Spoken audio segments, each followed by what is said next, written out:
I never thought buying a quiet property on the edge of town would land me in a courtroom battle, but here we are. My land sits right next to an HOA-run neighborhood. I'm not part of their association. But that didn't stop them from constantly pestering me with their rules.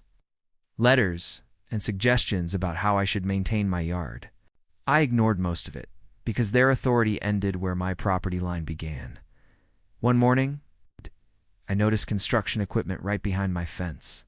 At first, I thought they were fixing something in their community park, but when I checked the survey markers on my deed, I realized they were actually on my land.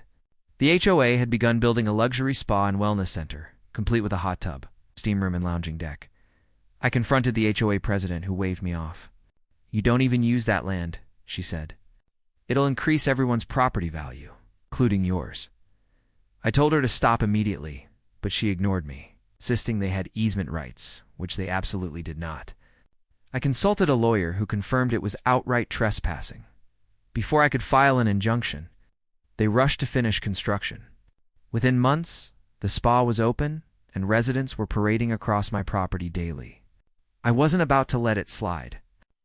My attorney sent them a cease and desist order, but the HOA stalled. Thinking they could intimidate me into giving up the land, then karma struck. The spa was shoddily built. The plumbing leaked, the foundation cracked, and one day the entire deck gave way while a group of residents were sitting on it. Thankfully, no one was seriously hurt, but the damage was catastrophic. The very next week, I received notice that the HOA was suing me for unsafe property conditions on the land they stole from me. The judge didn't buy it.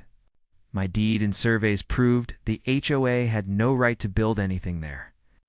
Not only was their lawsuit thrown out, the HOA was ordered to pay for the removal of the wreckage and compensate me for trespassing and damages.